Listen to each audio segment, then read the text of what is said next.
رزاق اللہ کی ذات ہے. چاندنی رات ہو تو تالاب میں کیا نظر آتا ہے؟ تالاب میں کیا نظر آتا ہے؟ چاند. اور چاند ہے کہاں؟ اوپر آسمان. یہ جو چاند نظر آ رہا ہے تالاب میں، یہ کیا ہے؟ عکس ہے.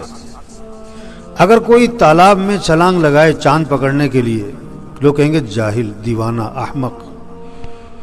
آج دکان میں رزق نظر آ رہا ہے لوگوں کو، دفتر میں، کاروبار میں، ملازمت میں، مزدوری میں، کارخانے میں.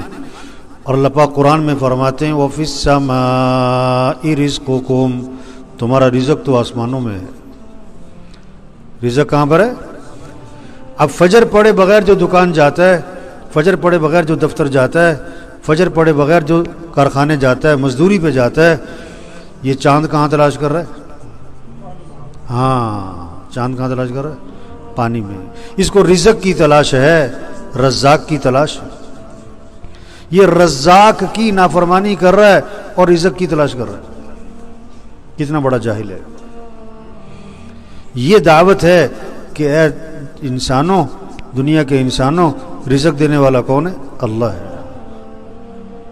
جس کے دل میں یہ بات اتر گئی کہ رزق اللہ کے ہاتھ میں ہے، وہ صبح کہاں جائے گا؟ پہلے مسجد، نماز پڑھے گا، دعا مانگے گا، اس کے بعد جائے گا دکان. اور جب زور کی اذان ہوگی تو کیا کرے گا؟ دکان. بولو بھائی، یہ اکثر دکاندار بیٹھے نا. اذان پہ دکان بند نہ کرنا، اس کا کیا مطلب ہے؟ کہ یقین اللہ کی ذات پر. پالنے والا کون ہے؟ دکان میں نفع رکھنے والا کون ہے؟ اللہ چاہے نقصان رکھ دے، اور اللہ چاہے تمہارے 6 سال کی کمائی 6 منٹ میں نکال دے پکڑ کے، اور اللہ چاہے 6 سال کی کمائی تمہیں 6 منٹ میں دے دے. ہم دکان کے پابند نہیں بنیں گے، ہم کس کے؟ اللہ کے حکم کے پابند بنیں گے. اگر مارکیٹ میں 100 دکانیں ہیں تو کتنی دکانیں اذان پہ بند ہو رہی ہیں؟ ایک بھی نہیں. دعوت کیا ہے؟ اس دکاندار کو یہ سمجھاؤ، ریڑھی والے کو سمجھاؤ. توبہ توبہ.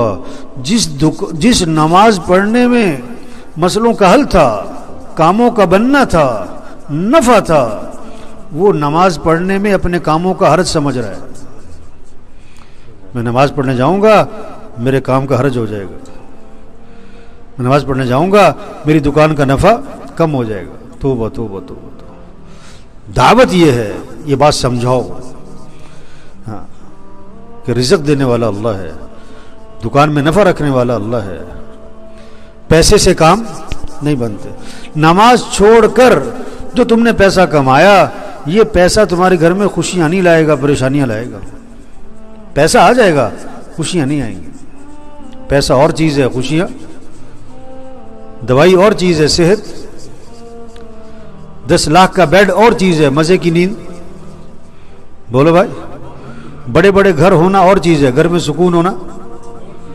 بیٹی کو جہیز میں لاکھوں روپے دینا اور چیز ہے، اور بیٹی کے گھر کا آباد ہو جانا. ہاں، یہ پیسہ جو آ رہا ہے نا، یہ پریشانیاں لائے گا. کیوں؟ اللہ کو ناراض کر کے کمایا.